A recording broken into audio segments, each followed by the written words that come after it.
Junior college కావాలని, degree college కావాలని, రోడ్లు కావాలని, లేకపోతే ఈ ప్రాంతానికి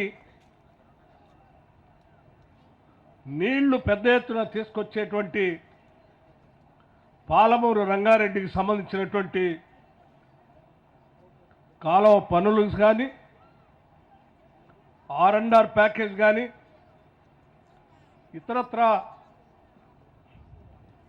ఏ అవసరం ఉన్నా కానీ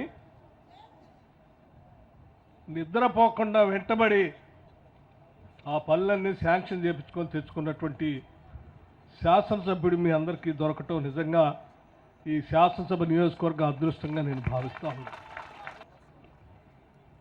ప్రజానాయకుడు అంటే, ప్రజాప్రతినిధి అంటే ప్రజల ఓట్లతో శాసనసభ్యుడిగా గెలిచి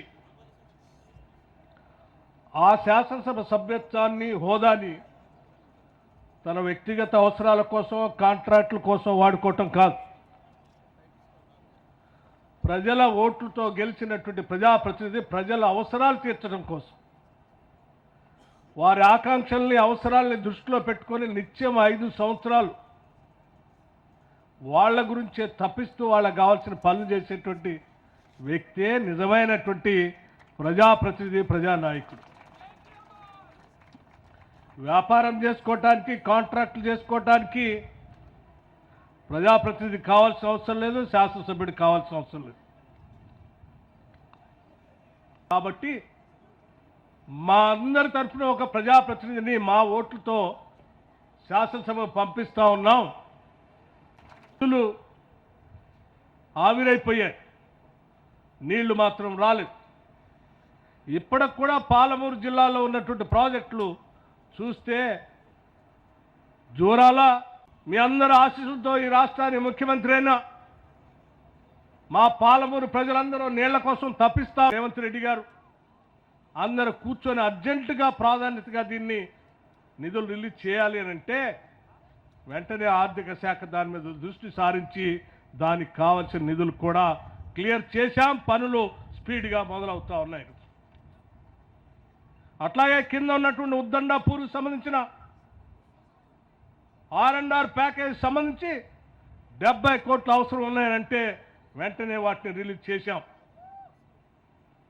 భవిష్యత్తులో ఇంకా కొద్దిగా R&R ప్యాకేజ్ సంబంధించి నిధులు అవసరం ఉన్నాయంటే వాటిని కూడా రిలీజ్ చేస్తూ ఉన్నాం.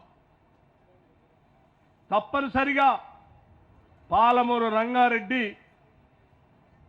కృష్ణానది నీళ్ళని పాలమూరు జిల్లాలో పూర్తి స్థాయిలో పారిస్తాం. అనుకున్న లక్ష్యాలను నెరవేరుస్తాం, మీ కలలు నెరవేరుస్తాం. మా ఉత్తరత్వ కార్యక్రమాలు ఇంకేమీ లేవు, ఈ 2 తప్ప. కానీ మేము వచ్చిన తర్వాత ఆ 2 కొనసాగిస్తూ కూడా ఇవాళ ఇందిరమ్మ ఇల్లు ఇస్తా ఉన్నాం. ఒక్కొక్క ఇంటికి 5 లక్షల రూపాయలతో ఇల్లు ఇస్తా ఉన్నాం. 3500 ఇళ్ళు ఒక్కొక్క శాసనసభ నియోజకవర్గానికి శాంక్షన్ చేస్తూ ఉన్నాం. రాష్ట్ర వ్యాప్తంగా 4,50,000 ఇళ్లని మొదటి సంవత్సరం ఒకటేసారి 22,500 కోట్ల రూపాయలతో శాంక్షన్ చేస్తూ ఉన్నాం. ఇది పేదల కోసం, ఇల్లు లేని ప్రజానికం కోసం ఈ రాష్ట్ర ప్రభుత్వం హృదయంతో ఆలోచించి తీసుకున్న నిర్ణయం.